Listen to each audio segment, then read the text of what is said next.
pois Jesus há de voltar, descerá dos céus ao mundo pra julgar.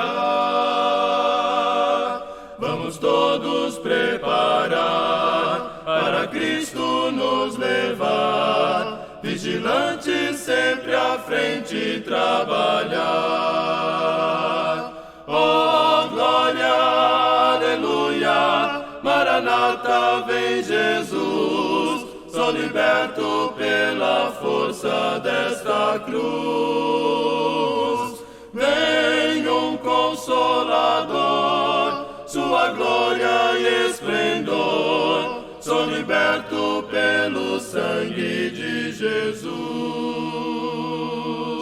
Ó Jesus, vem buscar tua greia ao doce lar, confiante no Senhor hei de estar. Novo céu e novo lar, nova terra vou morar, pois contigo, meu amigo, vou ficar. Oh, glória, aleluia, Maranata, vem Jesus, sou liberto pela força dessa cruz. Vem um Consolador, sua glória e esplendor, sou liberto pelo sangue de Jesus.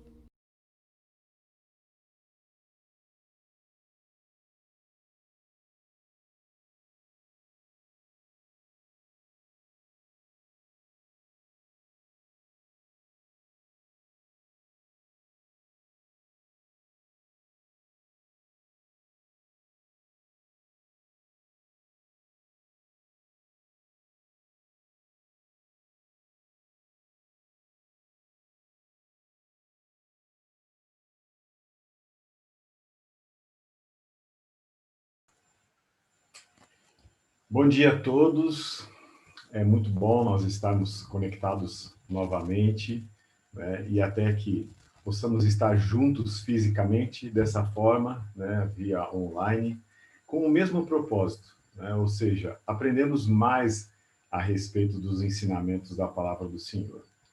E hoje nós estamos dando fim a esse estudo do livro de Tiago, que ao longo das 5 semanas nós estamos falando, né, a respeito da maturidade espiritual. E você que nos assiste hoje, que é dia 30 de agosto, agora são 9 horas e 1 minuto, fique à vontade se você quiser fazer uma pergunta, tiver alguma sugestão ou um comentário, nos envie uma mensagem através da nossa página do Facebook, que teremos o maior prazer em lhe responder. Eu fico muito alegre de ter essa oportunidade de nós estarmos aprendendo juntos, né, sobre o livro de Tiago.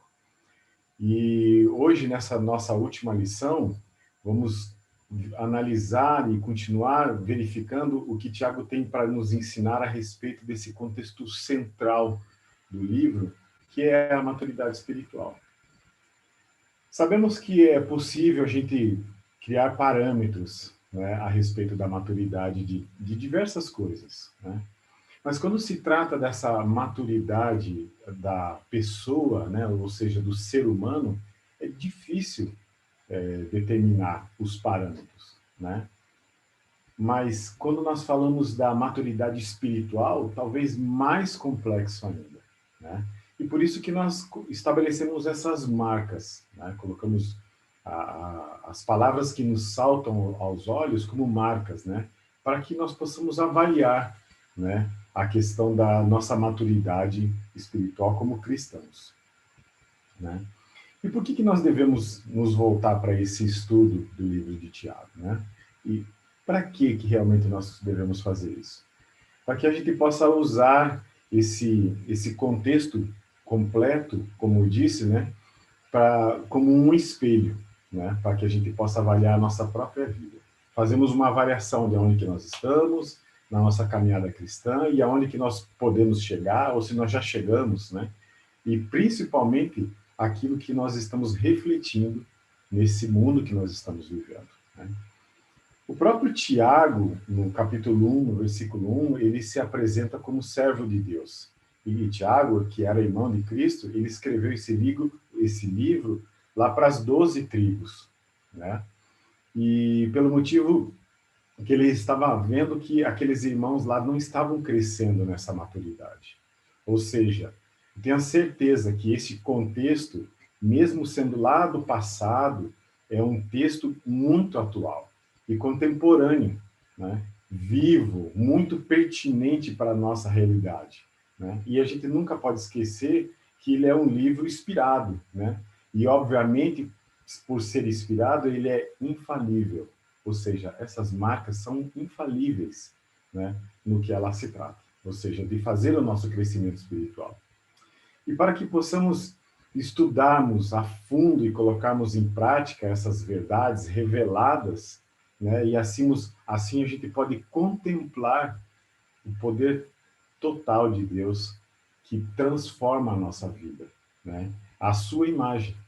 E temos a alegria de testificarmos o milagre, que é a transformação das nossas próprias vidas, aonde somos edificados para servir nesse reino. Eu gosto muito de lembrar sobre essa palavra milagre, né? Porque muitas vezes nós já lemos isso na Bíblia, falamos que os milagres cessaram, ok? Mas o milagre da transformação da nossa vida é um milagre verdadeiro. Esse livro ele não fala a respeito de doutrinas, né? Quando o Tiago escreveu esse livro, ele nos dá um norte da sua preocupação, né? Ou seja, ele já estava preocupado com aqueles irmãos lá das 12 tribos, em relacionar que tipo de conduta que ele espera de nós, né? Ou seja, os seus leitores, né? Para que nós tenhamos essa natureza da divindade de Deus. Nós já falamos sobre a divindade de Deus, né? Reafirmar que devemos buscar em nossa caminhada, né, a respeito de ter essas marcas, né, da maturidade espiritual, marcas expressivas de um caráter que é totalmente aprovado pelo Senhor. E, obviamente, para o mundo, porque nós estamos inseridos nesse mundo, né? Nós somos espirituais, mas nós estamos nesse mundo físico. Nós não podemos esquecer disso nunca. O nosso texto base se encontra em Tiago, capítulo 5, do versículo 7 ao 20. Se você puder me acompanhar, Tiago 5, do versículo 7 ao 20. Diz assim a palavra: Portanto, irmãos, sejam pacientes até a vinda do Senhor. Vejam como o agricultor aguarda que a terra produza a preciosa colheita e como espera com paciência até que virem as chuvas de outono e da primavera. Sejam também pacientes e fortaleçam o seu coração, pois a vinda do Senhor está próxima. Irmãos, não se queixe uns dos outros, para que não sejam julgados. O juiz já está às portas. Irmãos, tenham os profetas que falaram em nome do Senhor como um exemplo de paciência diante do sofrimento.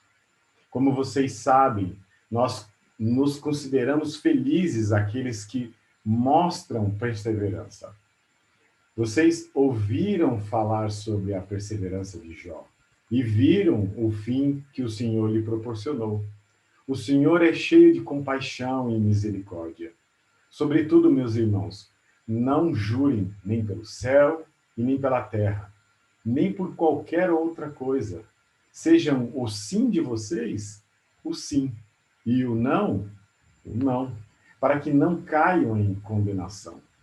Entre vocês há alguém que está sofrendo? Que ele ore. Há alguém que se sente feliz? Que ele cante louvores. Entre vocês há alguém que está doente? Que ele mande chamar os presbíteros da igreja, para que esses orem sobre ele e o unjam com o óleo em nome do Senhor. A oração feita com fé curará o doente. O Senhor o levantará. E se houver cometido pecados, ele será perdoado. Portanto, confessem os seus pecados uns aos outros e ore uns pelos outros para serem curados. A oração de um justo é poderosa e eficaz. Elias era humano como nós. Ele orou fervorosamente para que não chovesse. E não choveu sobre a terra durante 3 anos e meio. Orou outra vez e os céus enviaram chuva, e a terra produziu os seus frutos. Meus irmãos, se algum de vocês se desviar da verdade e alguém o trouxer de volta, lembre-se disso. Quem converte um pecador do erro do seu caminho, salvará a vida dessa pessoa e fará que muitíssimos pecados sejam perdoados. Nós temos falado que no livro inteiro nós colocamos como essas marcas, né? E quais as marcas que nós vemos nessa passagem, né? Algumas, né? Eu sempre falo que nós devemos nos aprofundar, porque tem muito mais coisa, né? Então, como a gente faz um panorama, né? Vou falar de 2 marcas que nós encontramos especificamente, né? Marcas que nos saltam aos olhos. E uma delas é a própria paciência, né? E a paciência é uma marca registrada da brandura, né? Nós somos brandos quando nós temos paciência. É uma coisa que muda completamente o nosso jeito de agir. Somos calmos no trânsito, somos pacientes com coisas do nosso dia a dia, no nosso trabalho, enfim, isso demonstra um estado de uma mansidão completa, né? Ou seja, uma totalidade da paciência. E observando melhor alguns versículos, veja o que diz lá no versículo 7, voltando um pouquinho, né, no capítulo 5 mesmo, versículo 7. Portanto, irmãos, sejam pacientes até a vinda do Senhor. Vejam como o agricultor aguarda que a terra produza a preciosa colheita e como espera com paciência até virem as chuvas de outono e da primavera. Você veja que essas palavras que eu falei até mais pausadamente, elas nos saltam aos olhos, já dizendo como que nós devemos ser pacientes. Muitas vezes, por conta do nosso problema, ou dos nossos problemas, a gente nem quer suportar eles, né? Nós não aguentamos. Nós queremos fugir, pois a pressão é tamanha que nos vemos numa loucura. Mas o Senhor, através da palavra, ele nos orienta em termos dessa paciência e aguardarmos. Ele fala, sejam pacientes, né? E como este exemplo do agricultor, nós estamos pacientes ou impacientes? Qual é a avaliação que nós podemos fazer? O agricultor ficou aguardando, ele aguardou, ele esperou, né? Com paciência. Será que nós estamos sendo pacientes ou impacientes? Lembra que eu falei, o livro de Tiago, ele é um espelho para nós. Nós lemos a palavra e vemos aquela palavra paciência e eu me avaliar, olhar, eu não estou sendo paciente. Talvez muitas vezes, né? Ou muitas vezes eu até estou sendo paciente, né? Então é isso que nós devemos fazer. Olha o que diz lá no versículo 8. Sejam também pacientes e fortaleçam o seu coração, pois a vinda do Senhor está próxima. Nossa, que alegria, que palavra maravilhosa. Sejamos pacientes e fortalecendo o nosso coração. E como é que nós podemos fortalecer o nosso coração? Lembrarmos que a vinda do Senhor está próxima.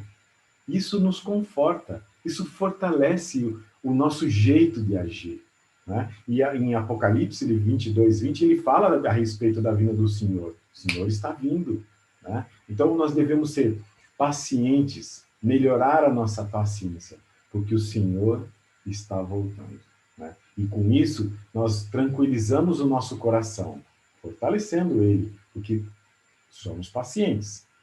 Versículo 10. Irmãos, tenham os profetas que falaram em nome do Senhor como exemplo de paciência diante do sofrimento. Profetas, exemplos de paciência. Nós não temos profetas no nosso meio, mas temos pessoas muito sábias ao nosso redor. Sejam como eles. Esse é o exemplo de paciência. Então, nós temos pessoas em nosso meio que demonstram essa paciência. Que bom podemos ter um exemplo vivo a respeito da paciência, né? E olhando nesse versículo 10, os profetas, eles realmente eram pacientes, eles esperavam. E mais, em Gálatas 5, capítulo 5, versículo 22 e 23, fala a respeito do fruto do Espírito. E muitas vezes nós já falamos sobre o fruto do Espírito. Eu vi uma irmã falando essa semana, Espírito, fruto do Espírito, longanimidade, né? Paciência com brandura, né? E Gálatas 5, 22, 23 fala, mas o fruto do Espírito é amor. Alegria, nós já falamos sobre a alegria. É ter paz, é ter paciência, amabilidade, bondade, fidelidade e mansidão. E domínio próprio. Contra essas coisas não há lei. Você veja que a palavra se conecta um livro no outro. Ele fala que ter paciência é fruto do Espírito, né? E assim nós também podemos ver muitas marcas de um cristão maduro, né? Ou seja, a amabilidade, a bondade, fidelidade, ser fiel, né? Isso são marcas de um cristão maduro, né? E deve ter que nós devemos ter essa marca, né? Se nós somos cristãos verdadeiros e estamos nos dedicando à palavra do Senhor, nós devemos ser pacientes, né?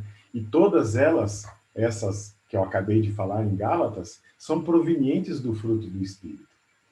E lá em Gálatas ainda ele fala, se vivemos pelo Espírito, andemos também pelo Espírito. Ou seja, nossa atitude deve ser a mesma. Nós sempre falamos que nós estamos cheios do Espírito Santo. Então, a nossa atitude deve ser atitude de paciência. Porque é assim que nós devemos ser. Qual uma outra marca que salta aos nossos olhos nesse texto, nesses versículos? Né? O cristão é uma pessoa que ora constantemente e por diversas coisas. Eu gosto sempre de falar que não existe um momento específico para orarmos. Se alguém pedir para você, você pode orar por mim? Pare tudo o que você está fazendo e ore naquele momento. Isso é o sinal de um cristão maduro, que atende o chamado do outro. Oremos uns pelos outros. A palavra fala isso para nós. E olha o que diz lá no versículo 13. Entre vocês, há alguém que está sofrendo? Ele está fazendo uma pergunta. E ele diz em seguida que ele ore. Há alguém que se sente feliz? Que ele cante louvores. Ele está nos dizendo o que fazer. Que nós devemos orar por aqueles que estão sofrendo. E o cristão que tem maturidade espiritual, ele ora pelos que sofrem. Como eu citei antes, se alguém chegar para você e falar assim, você pode orar por mim? Eu posso. Agora. Ore naquele momento. E pode ter certeza que Deus, com o seu poder, vai agir através de nossas vidas. Olha o que diz no versículo 14. Entre vocês, há alguém que está doente? Que ele mande chamar os presbíteros da igreja, para que estes orem sobre ele e unjam com o óleo, em nome do Senhor. O cristão maduro, e nós sabemos, ele até cita aqui os presbíteros, exemplos de pessoas com paciência, pessoas espirituais, né, que têm sabedoria e maturidade espiritual, ele ora pelos doentes. Então, nós temos a oportunidade de orar pelos doentes, e muitas vezes. E eu, particularmente, quero falar uma coisa que eu me sinto o melhor possível quando eu oro em favor das pessoas que estão passando por qualquer tipo de sofrimento físico, por qualquer tipo de doença. Eu me satisfaço com isso. Eu tenho escrito orações em favor disso. E eu quero incentivar você a fazer isso. Isso é algo que conforta muito o nosso coração. E, obviamente, que isso demonstra que nós estamos buscando também ter essa maturidade. Porque Tiago está falando, se entre vocês há alguém doente, mande chamar os presbíteros da igreja que eles orem. Mas ele cita presbítero como um irmão, como uma pessoa, um cristão maduro. E nós temos que buscar ser maduros e orar pelos doentes. Olha o que diz lá no versículo 15. A oração feita com fé curará o doente, e o Senhor o levantará. Se houver cometido os pecados, ele será perdoado.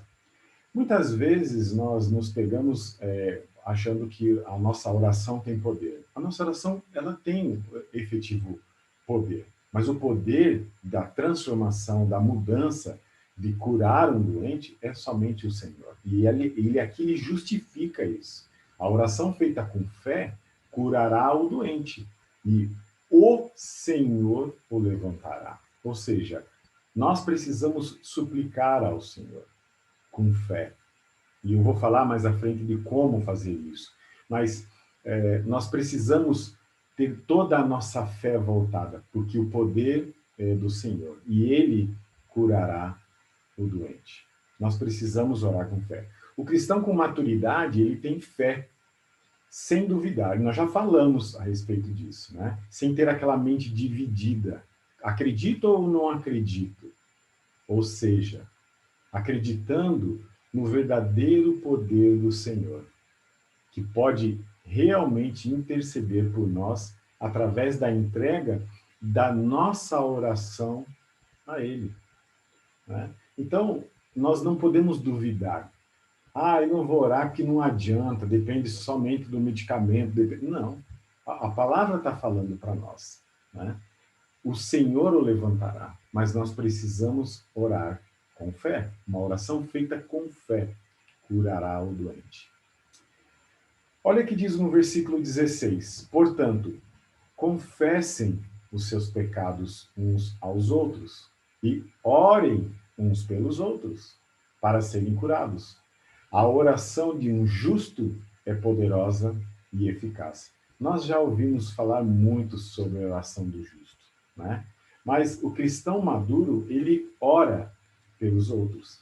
Ele não ora somente para si, né? Quando ele faz isso, ele está demonstrando compaixão ao próximo. E ele não precisa fazer isso todas as vezes na presença. Eu posso orar, você pode orar pelo irmão sem estar na presença dele, mas com compaixão a ele. E o poder do Senhor poderá nos alcançar através do nosso fervor da nossa oração. É gratificante nós orarmos uns pelos outros. Em Mateus capítulo 7, versículo 7, diz assim: peçam e será dado, busquem e encontrarão, batam e a porta será aberta. Ele está nos confirmando o que nós devemos fazer. Nós devemos pedir. E como é que nós pedimos? Orando, né? E olha que ele fala em João capítulo 9, versículo 31. Sabemos que Deus não ouve os pecadores, mas ouve o homem que o teme e pratica a sua vontade. E o que é que a gente deve fazer para o Senhor nos ouvir? Porque muitas vezes a gente acha que Deus não está nos ouvindo, né? Nós devemos fugir do pecado. Isso nós já sabemos, nós falamos anteriormente. O cristão maduro pratica a verdade, ele foge do pecado. Para que a oração chegue direto, tenha uma conexão direta, como nós agora conectados diretamente, aprendendo da palavra do Senhor. E como fala no versículo 16, como que os nossos pecados serão perdoados? Porque nós seremos curados.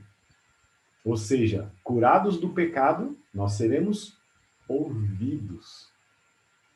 Você viu que uma coisa conecta na outra? Você viu o quanto isso é importante para nós? Nós fazemos uma oração com fé, uma oração dedicada ao próximo.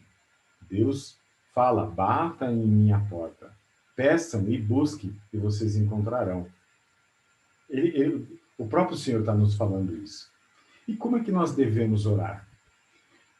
Olhando para o versículo 17, ele dá um exemplo muito claro. né? Versículo 17 diz assim: Elias era humano como nós, e ele orou fervorosamente para que não chovesse. E não choveu sobre a terra durante 3 anos e meio. Quando ele fala orou fervorosamente, será que ele está falando para nós gritarmos? Não. Ele fala para nós orarmos com um impulso, com uma disposição, ou seja, conectado com o problema do próximo, ou até mesmo para nós mesmos, né? E quando? Em todas as circunstâncias, porque precisava chover e ele orou. Então, demonstra já uma conexão com uma dependência de todas as ações. Nós devemos orar para ter sol, nós devemos orar para ter chuva, nós devemos orar por todas essas coisas. Ter essa disposição em todas as circunstâncias. E eu já ouvi muitas pessoas falando que num momento de dificuldade ela não conseguia nem orar. É muito triste isso, né? Então nós devemos orar com uma devoção, né? Com compaixão, com uma entrega do nosso coração ao Senhor, que recebe as nossas orações em seu colo de aconchego. Eu adoro essa frase. Deus recebe as nossas orações em seu colo, com aconchego. Ele nos aconchega quando nós oramos. E é isso que realmente a gente sente, né? Essa sensação que nós temos após nós orarmos, um conforto. Olha o que diz no versículo 18. Orou outra vez, e os céus enviaram chuva, e a terra produziu os seus frutos. Observe o poder do Senhor em atender à oração, para não chover e para chover. E a oração é principal na positividade, né? Ou seja, quando nós acreditamos no poder dela, né? Sem questionar, né? Mas entendendo a vontade do Senhor para as nossas vidas e que atende às nossas súplicas. Lembrando que sempre tem que haver a vontade do Senhor. Versículo 19 e 20 diz assim: Meus irmãos, se algum de vocês se desviar da verdade e alguém o trouxer de volta, lembre-se disso. Quem converter um pecador do erro do seu caminho, salvará a vida dessa pessoa e fará que muitíssimos pecados sejam perdoados. O cristão que tem a verdadeira maturidade espiritual, ele ora pelos afastados. Sabe aquele irmão precioso para nós, que foi embora, e precioso para a obra do Senhor, e por algum motivo ele se afastou da comunhão que ele tinha conosco? E muitas vezes nós nem sabemos a verdadeira motivação que levou ele a se afastar. Nós que estamos firmes, pacientes, aguardando o Senhor, devemos orar com dedicação em favor deste irmão, para que ele volte ao primeiro amor, ou seja, Cristo.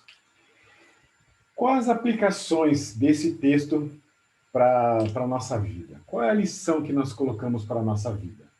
Que nós devemos ser confiantes, nós devemos confiar no provedor, ou seja, nós devemos confiar em Deus, né? E confiar que a nossa transformação é um verdadeiro milagre, né? E não somente confiar na providência. Ou seja, temos que também fazer a nossa parte, buscar termos essas marcas de maturidade que um cristão maduro deve ter, né? Uma outra aplicação é olharmos para nós mesmos, né? Olhar no espelho, como eu tenho dito, e constantemente nos avaliarmos desse posicionamento que nós estamos na nossa caminhada de maturidade. E lembra-se, quando eu falo sobre o espelho, não é o espelho que nós temos na nossa casa para olharmos a nossa beleza, né? Eu remeto a olharmos para as Escrituras. Esse é o verdadeiro espelho, que serve na totalidade para espelhar toda a vontade do Senhor para as nossas vidas. Então, é fascinante esse livro de Tiago. Eu queria só fazer um fechamento para que nós possamos terminar a nossa lição de hoje e encerrarmos sobre esse contexto geral, sobre o crescimento que nós devemos ter, né, na nossa maturidade espiritual, algumas avaliações, né? Ou seja, fazer uma reflexão de tudo que nós vimos desde o começo, né? Será que nós estamos cada vez mais pacientes nas provações? Nós estamos alegres por passar por provações. Lembra lá capítulo 1 que falava sobre isso? Alegres nas provações. Será que nós estamos obedecendo os mandamentos e praticando a verdade? Praticando a verdade ou vivendo somente pela graça? Será que nós estamos praticando isso para nosso crescimento espiritual? Será que nós temos conseguido controlar a nossa língua? E até mesmo nós temos deixado de lado os nossos preconceitos que nós temos, às vezes, fazendo acepções de pessoas? Será que nós temos sido pacificadores em nosso meio? Será que nós estamos tendo tempo com Deus? Nós temos dedicado um tempo de conexão com o Senhor? Será que também nós temos considerado Deus sempre em todos os nossos planos? Será que nós estamos dependendo naturalmente das nossas orações em todas as circunstâncias, como foi dito hoje? Muitas avaliações para nós fazermos nesse livro. Um espelho maravilhoso. Olhando para 2 Coríntios, capítulo 4, versículo 15, e lendo esse versículo isoladamente, eu sei que nós sempre devemos olhar o contexto completo, mas só observe o que o versículo isolado fala para nós fazermos uma conexão com esse contexto geral do livro de Tiago, que tivemos a oportunidade de estudar. Lá em 2 Coríntios, capítulo 4, versículo 15, diz o seguinte: tudo isso é para o bem de vocês, para que a graça que está alcançando um número cada vez maior de pessoas faça que transbordem as ações da graça da glória de Deus, ou seja, a transformação pelo Senhor que opera em nossas vidas. É isso que nós teremos. Tudo isso é para o bem de todos nós. Para nós encerrarmos, um pensamento. Desejo que todas essas marcas que vimos façam parte das nossas vidas. E que possamos sermos selados, carimbados com um registro de cristãos maduros, para que demais pessoas possam buscar o reino de Deus e servir a Cristo, o nosso Senhor, por gratidão ao seu sacrifício que ele fez por nós. Que nós tenhamos uma excelente continuidade do nosso culto ao Senhor e que essas marcas reflitam a nossa maturidade espiritual. Convido você a orar comigo para nós encerrarmos. Pai, em nome de Jesus, queremos te dar graça sempre, Pai, por o Senhor transformar as nossas vidas, por gradativamente o Senhor estar selando cada marca e assim nós possamos crescer nessa maturidade espiritual que o Senhor tanto deseja que tenhamos. Que nós possamos refletir, Pai, a vida de Cristo no nosso meio. Que possamos, Pai, buscar essa semelhança ao Senhor. Cada vez melhores, pessoas com todas essas qualidades, Pai, de um cristão que faz aquilo que realmente o Senhor tem mandado. E que nós possamos continuamente, Pai, buscarmos sermos pessoas irrepreensíveis. Irrepreensíveis, Pai, aos seus olhos. Né? E que tenho certeza que esse mundo se comoverá e também buscará ao Senhor. Nos usa, Pai, como os teus escravos no serviço ao Senhor. Graças te damos sempre. Pedimos, Pai, que continue conosco na continuidade dessa aula que teremos o culto de adoração ao Senhor e que tudo, Pai, que façamos e principalmente, Pai, que falamos seja sempre para honrar e glorificar o teu santo nome. E por Cristo, que torna possível o nosso acesso, é que oramos e agradecemos. Amém. Foi um prazer estar com vocês. Que Deus nos abençoe.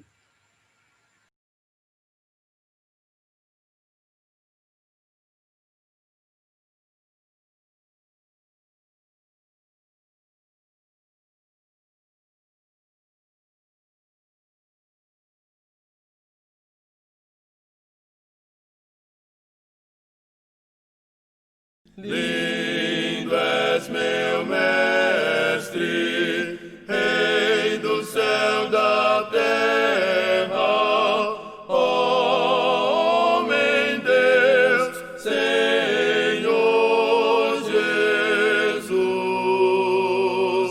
Teu é o reino, é tua honra, és minha glória, minha luz.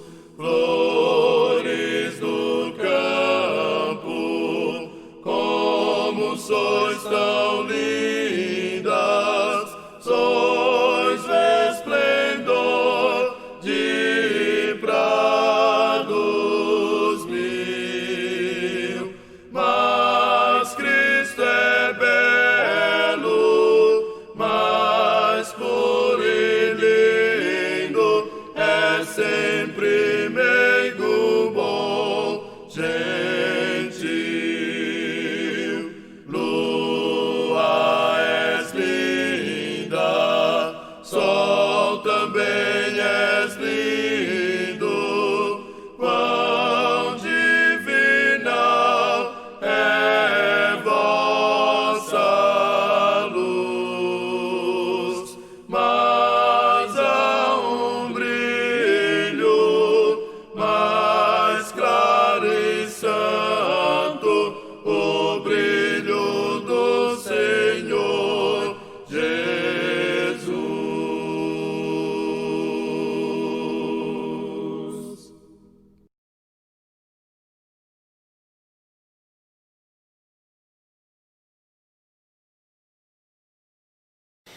Olá, meus amados irmãos, é uma alegria novamente a gente estar reunidos no primeiro dia de semana para relembrarmos o que Jesus fez numa cruz por nós, para nós estarmos em comunhão.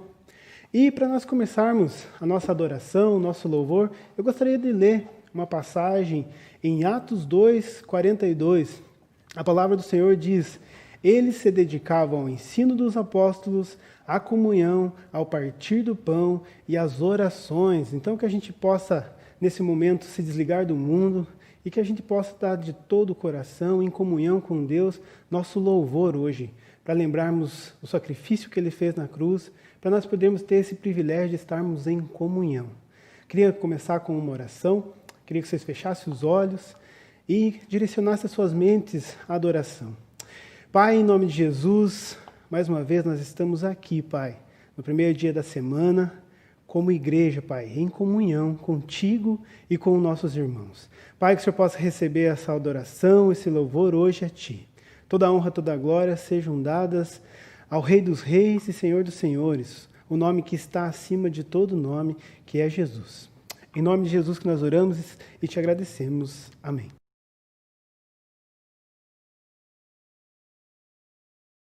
Deus está aqui, aleluia, tão certo como aqui eu respiro, tão certo como a manhã que se levanta, tão certo como eu te falo e podes me ouvir. Tão certo como eu te falo e podes me ouvir. Deus está em ti, aleluia. Tão certo como aqui eu respiro, tão certo como a manhã que se levanta, tão certo como eu te falo e podes me ouvir. Tão certo como eu te falo e podes me ouvir. Deus está em nós, aleluia. Tão certo como aqui eu respiro, tão certo como a manhã que se levanta,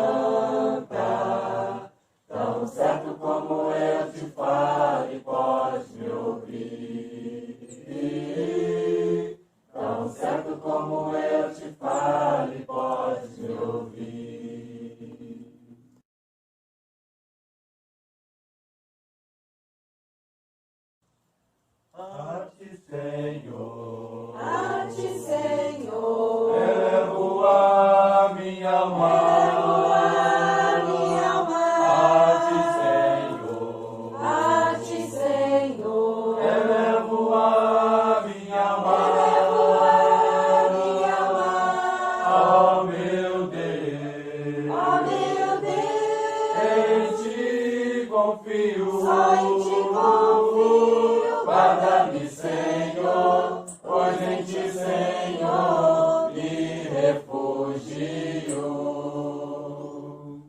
Faz-me, Senhor, Faz-me, Senhor, andar em teus caminhos. andar em teus caminhos. Faz-me, Senhor, Faz-me, Senhor, andar em teus caminhos. andar em teus caminhos.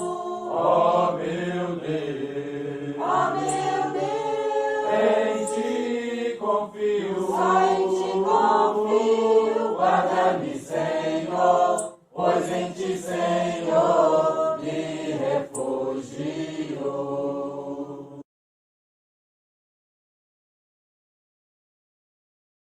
Meu amigo, ele ama, eu amo,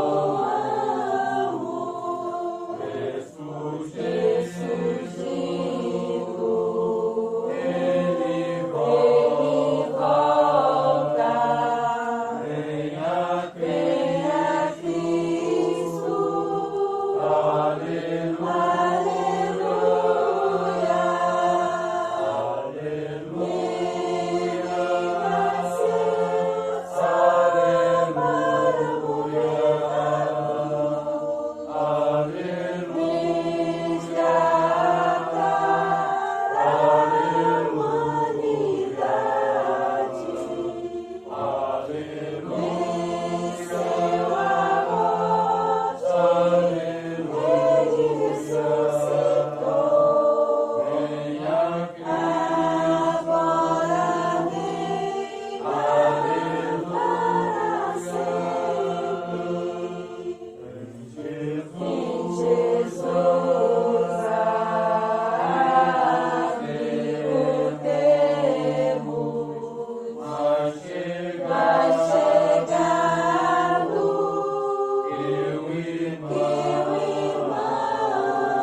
Olá, irmãos. Vamos abrir nossas Bíblias no livro de Mateus, capítulo 20, do versículo 25 em diante. Jesus os chamou e disse: Vocês sabem que os governantes das nações as dominam e as pessoas importantes exercem poder sobre elas. Não será assim entre vocês. Ao contrário, quem quiser tornar-se importante entre vocês deverá ser servo. E quem quiser ser o primeiro deverá ser escravo, como o Filho do Homem, que não veio para ser servido, mas para servir e dar a sua vida em resgate de muitos. Nesse texto, Jesus explica coisas muito importantes para seus discípulos. A primeira delas é que os valores do reino de Deus são diferentes dos valores do reino dos homens. A humildade e a discrição se opõem ao destaque. Outro ensinamento é que no reino de Deus a grandeza é medida pela humildade. E talvez o mais importante deles, e o que nós queremos trazer à memória nesse momento da ceia, é que Jesus veio ao mundo para servir e dar a sua vida em resgate de muitos, e não para ser servido. A conduta do rei e mestre é modelo para os súditos e discípulos. Então, para que a gente possa tomar a ceia dignamente, nós precisamos colocar isso em nossa mente. Jesus veio ao mundo para servir. Ele se entregou em nosso lugar.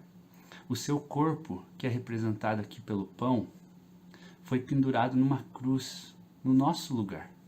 O seu sangue, que é representado aqui pelo suco de uva, ele representa o sangue que nos lavou do pecado, que nos remiu, que trouxe paz entre nós e Deus. Então, nesse momento, tendo isso em mente, vamos orar pelo pão. Senhor Deus, nós oramos e agradecemos por o Senhor ter entregado seu Filho para ser pendurado naquela cruz em nosso lugar. É uma prova de um grande amor, é um favor imerecido. Nós oramos por esse pão que representa o corpo de Jesus Cristo e pedimos, Pai, que o Senhor nos abençoe e nos guarde de todo o mal. Em nome de Jesus que oramos. Amém.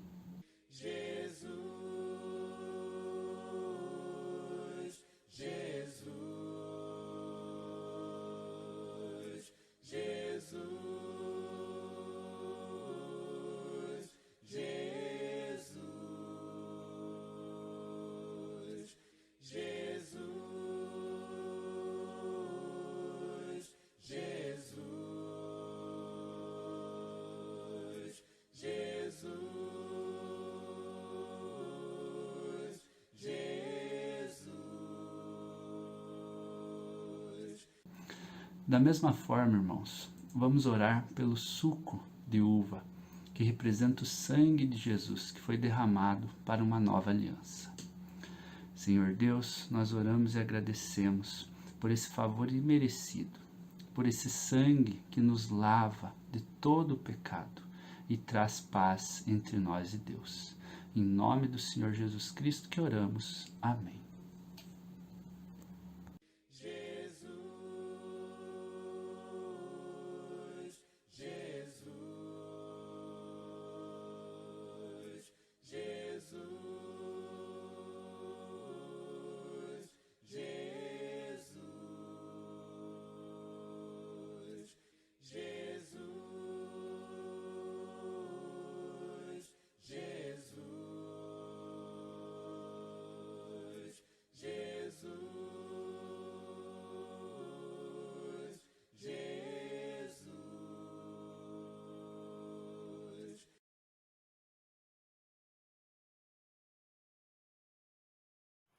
Bom dia, amada igreja. Vamos dar continuidade ao nosso culto de adoração, participando da oferta.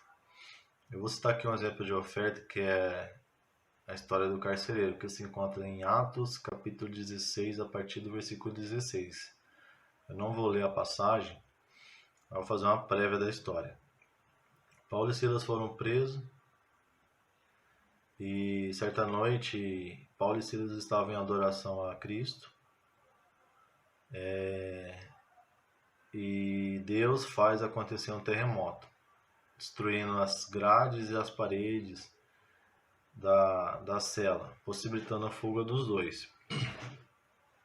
Porém, os dois não fogem. Quando o carcereiro vai até lá e encontra os dois, o carcereiro simplesmente se entrega a Cristo. Reconhece a Cristo através de Paulo e Silas. E onde está a oferta nisso? Quando o carcereiro entendeu o propósito ali naquele momento, ele pega Paulo e Silas e leva para a sua residência, seu lar. E lá ele trata Paulo e Silas, trata as feridas, dá alimento, dá o que vestir, dá banho. Então, aí vemos a oferta. Então, há vários tipos, há vários modos de oferta que nós possamos fazer. Então eu quero que nós enxergamos isso nesse momento de pandemia. Há vários modos da gente ofertar para contribuir ao próximo, com gratidão, com amor. Eu vou ler aqui a passagem em 2 Coríntios, capítulo 9, versículo 7. Diz o seguinte: cada um deve resolver por si mesmo quanto vai dar, não force ninguém a dar mais do que realmente deseja, pois Deus ama os que dão com alegria. Então, lá na história do carcereiro, o carcereiro fez tudo aquilo com gratidão, com retribuição, com alegria. E é a mesma atitude que nós temos que ter no momento da oferta. Ter alegria, ofertar com amor, pensar no próximo, pensar no irmão que está necessitado. Esse é o propósito da oferta. É lógico que tem vários outros propósitos, mas eu acho que o foco principal é o amor ao próximo. Então, que possamos refletir esse momento da oferta. Vamos orar e agradecer. Santo Deus, amado Pai, obrigado, Pai, por esse momento em que possamos enxergar, possamos retribuir, possamos contribuir para o seu trabalho, para o irmão necessitado. Abençoe, Pai, cada irmão que irá ofertar hoje, que o Senhor possa entender a necessidade de cada um e conhecer o coração de cada um. Que possamos sempre ter a possibilidade de ofertar de algum modo dentro da sua igreja. Abençoe, Pai, a sua igreja. Somos gratos por tudo, somos gratos pelo que o Senhor vem fazendo em nossas vidas. Em nome de Jesus nós oramos e agradecemos. Amém.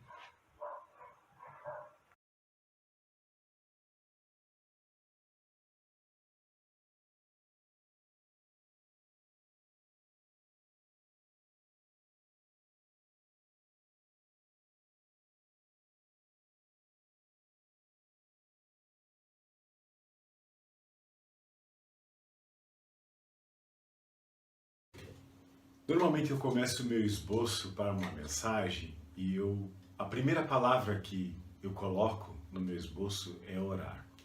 Então, seguindo o meu próprio script, eu quero convidar você a orar comigo para que nós possamos abrir a nossa mente e nós deixarmos a palavra do Senhor falar aos nossos corações. Vamos orar. Pai, que alegria que temos em poder aprender mais sobre os teus ensinamentos.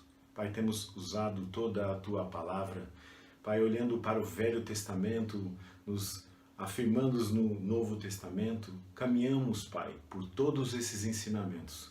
E queremos que te pedir, Pai, que nos transforme, Pai, à luz da Tua palavra.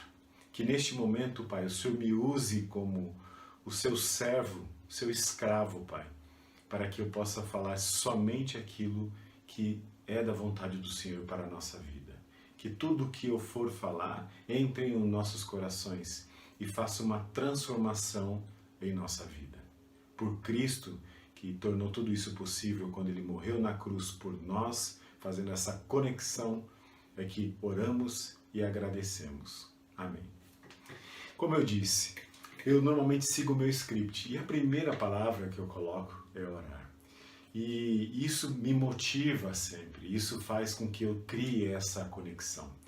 Mas para a nossa passagem de hoje, vamos usar o Salmo 119. Obviamente que é o maior salmo da Bíblia, né? Um texto comprido. Eu convido a você, assim que você tiver a oportunidade, faça essa leitura do salmo inteiro. Você vai observar quantas palavras que vão conectar a você, que vão lhe dar um direcionamento mais específico de como que nós podemos viver. E o que eu anotei para mim? Nós temos uma grande oportunidade de servir a Cristo. Nós temos uma grande oportunidade de termos a palavra do Senhor como esse guia perfeito. Mas sabemos que muitas vezes temos uma dificuldade, temos uma fragilidade em até cumprir tudo isso que Deus nos fala através da sua palavra. E para que nós possamos nos fixar e aperfeiçoar, nós precisamos andar constantemente, andar firmes nesse caminho que nos leva à vida eterna. E para isso, obviamente, que a forma mais apropriada é nós lermos diariamente a palavra, observarmos todos os ensinamentos que Deus está falando para nós cumprir. E assim sermos transformados diariamente. Né? Eu tive a oportunidade de falar para o irmão essa semana que se nós perguntamos um ao outro como estamos, e se nós falamos assim, estamos bem, estamos estáveis, já é um motivo de grande alegria. Estar estável já é um motivo de grande alegria. E como é que nós podemos fazer isso? Caminhando constantemente, estavelmente na palavra do Senhor, não oscilando, não indo longe demais, às vezes querendo estar perto demais de coisas que às vezes a gente nem consegue praticar corretamente. Mas vamos ler um trecho do Salmo 119 para nós darmos início e nós conectarmos com a vontade do Senhor. Observe que diz lá o Salmo 119, versículo 1 em diante. Como são felizes os que andam nos caminhos irrepreensíveis, que vivem conforme a lei do Senhor. Como são felizes os que obedecem os seus estatutos. De todo o coração o buscam, não praticam o mal e andam nos caminhos do Senhor. Tu mesmo ordenaste os teus preceitos para que sejam fielmente obedecidos. Quem dera fossem firmados os meus caminhos, na obediência dos teus decretos. Então, não ficaria decepcionado ao considerar todos os teus mandamentos. Eu te louvarei de coração sincero, quando aprender as tuas justas ordenanças.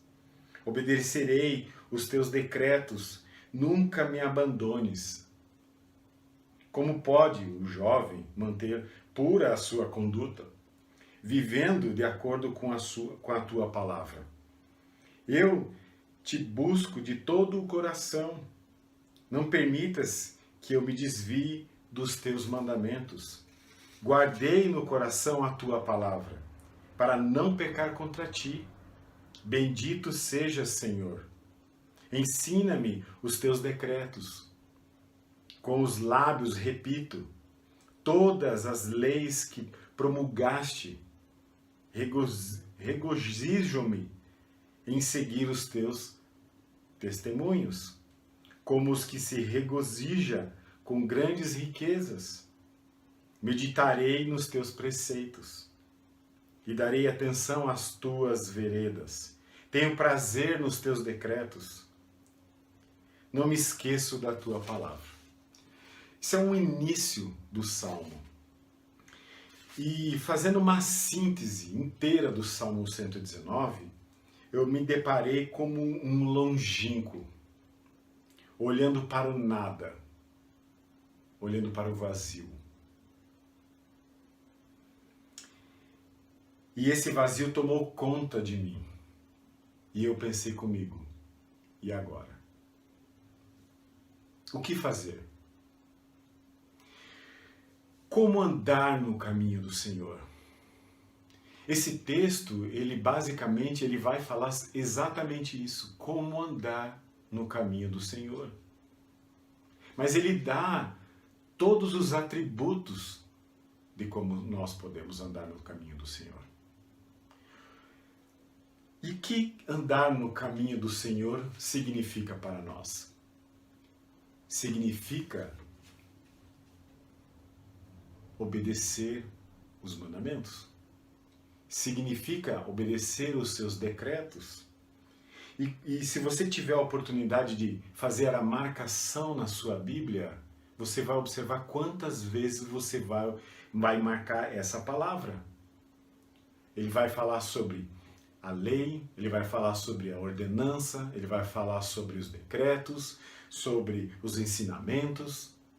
Ele vai ficar repetindo com inúmeros sinônimos da mesma coisa, de como nós podemos andar nos seus caminhos. E o que isso significa para nós? Existe uma expressão, água mole, pedra dura, tanto bate até que fura. É exatamente o que a palavra do Senhor está fazendo conosco. Ela martela tanto nossa cabeça, ela massifica tanto as mesmas palavras, para que nós possamos criar esses atributos em nossas vidas. Nós nos mantemos firmes nesses ensinamentos. Nós nos mantemos fiéis a esse caminho. O caminho da verdade. O caminho de uma vida justa perante aos ensinamentos que Cristo nos deixou. E como que nós podemos andar? Como é que nós podemos andar nos caminhos do Senhor? Temos falado inúmeras marcas que um cristão deve ter. E se você observar essas marcas, são formas de como andar nos caminhos do Senhor. Sermos verdadeiros, sermos servos, pessoas dedicadas à oração, a amarmos uns aos outros, nos preocuparmos com o próximo, em ações de benevolência. Nós temos muitas ações hoje. Pela graça do Senhor, nós temos pessoas se dedicando para os de fora e pessoas que se dedicam para os de dentro. E essa é uma das formas de como que nós podemos andar no caminho do Senhor. E como é que nós podemos estar avaliando se nós estamos ou não estamos andando no caminho do Senhor? Como é que você tem estado? Como é que eu tenho estado? Eu parei para fazer essa avaliação. Como eu falei, eu me olhei, eu estava distante, olhando para um vazio que tomou o meu ser, olhando para toda essa escritura. E o que nós devemos fazer? Nos avaliar constantemente. O que nós temos feito para os de dentro? O que nós temos feito para os de fora? Será que nós temos seguido todos esses decretos? Será que nós temos praticado todos esses ensinamentos? Todos esses mandamentos? Nós estamos sendo transformados diariamente por ler a palavra do Senhor e sofrer essa mutação que Deus quer que nós soframos? Que nós possamos ser realmente pessoas que transformam o ambiente onde está? Felizes somos, pois nós temos um guia mestre. Nós temos a palavra do Senhor, que é o nosso guia, para nós seguirmos firmes nesse caminho, praticando tudo aquilo que Deus tem nos dito. Ele tem nos deixado as regras, né? Como eu tinha falado, palavras, a lei, são regras para nós seguirmos e sermos transformados. Ele nos deixou os mandamentos, as ordenanças, os estatutos, tudo aqui escrito, para nós andarmos nesse caminho, seguindo como se estivéssemos seguindo o GPS do nosso carro. Nós temos os preceitos do Senhor, que nos alegram, que nos motivam a sermos pessoas melhores, mesmo diante de tantas dificuldades que estamos vivendo, de tantas coisas que nos divergem do nosso até entendimento. Mas nós temos a oportunidade de ter esses ensinamentos. E melhor, nós temos a oportunidade de praticar. Somos alegres, fala o texto, como são felizes os que andam no caminho, irrepreensíveis, que vivem conforme a lei do Senhor. Somos alegres. Temos que nos tornar irrepreensíveis. Eu tenho dito todos os dias para minha esposa, eu tenho orado constantemente para ser uma pessoa transformada, irrepreensível aos olhos do Senhor, para continuar andando nesse caminho. E aonde nós chegaremos? Nós chegaremos na vida eterna. Nós entraremos na presença do Senhor, porque nós não nos esqueceremos da palavra dele. Nós meditaremos com atenção nesses ensinamentos. E como que nós podemos nos livrar do caminho que outrora nós andávamos? Firmes no caminho, firmes nas ordenanças, firmes nas escrituras. O Senhor nos acrescentará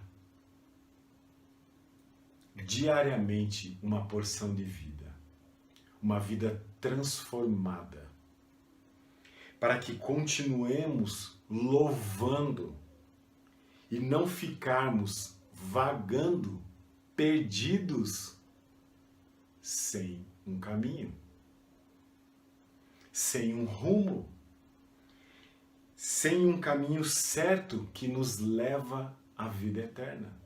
Se seguirmos este caminho, esta verdade, esta palavra. Que Deus transforme a sua vida através dos seus ensinamentos, da tua palavra, da transformação que Ele quer para a minha vida e para a sua vida. E que possamos andar firmes neste caminho, até que Cristo volte, ou nós tenhamos a oportunidade de seguirmos o caminho que nos leva diretamente ao céu. Que Deus nos abençoe, que tenhamos uma semana onde possamos seguir todos esses preceitos, todos esses ensinamentos. E eu convido a você, faça a leitura do Salmo 119, leia todos os preceitos, todos os ensinamentos e observe quantas vezes as mesmas palavras se repetem. Anote essas palavras, insira elas no seu coração e deixe Deus ser o seu GPS, para que possamos cada vez mais estarmos diante dele. Se você que não sabe e agora vai saber, GPS significa guiado pelo Senhor. Que Deus nos abençoe.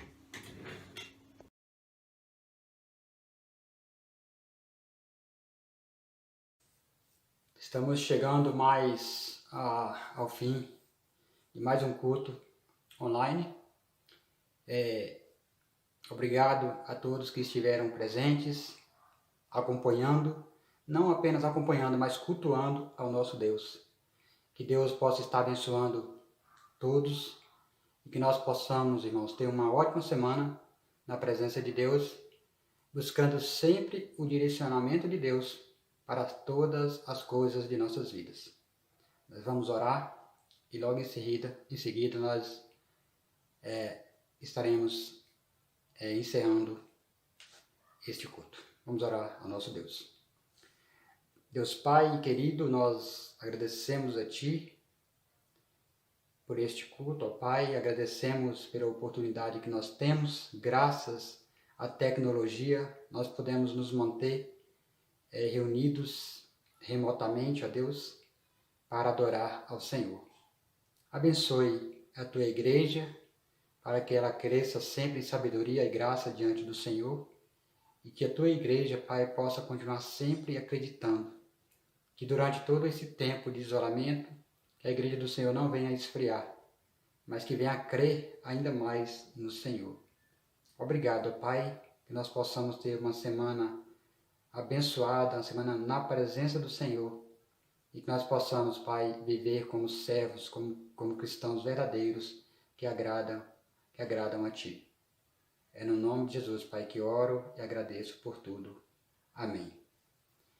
Que todos tenham uma excelente semana na presença do Senhor. Mejor que la vida es tu amor, como la tierra que no tiene agua. Mi alma clama por ti.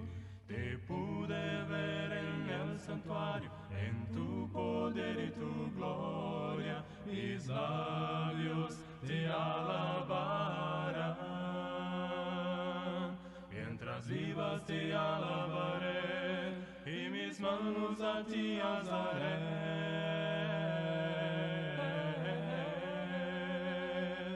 Mejor que la vida es tu amor.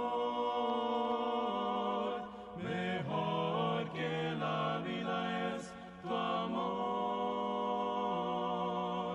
Con fervor te busco y alma está sedienta, pues mejor que la vida es tu amor.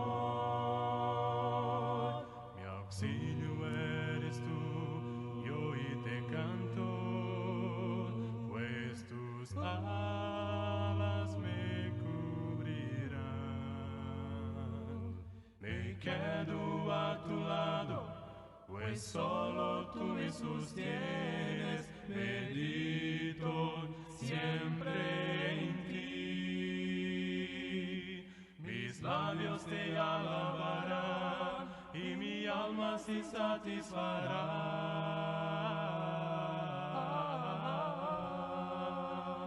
Mejor que la vida es tu amor. Mejor que la vida es tu amor. Con fervor te busco, mi alma está sedienta, pues mejor que la vida es tu amor. Oh Dios, tú eres mi Dios, con fervor te busco, siempre te anhelo. Oh Dios, tú eres mi Dios, con fervor te busco, siempre te anhelo.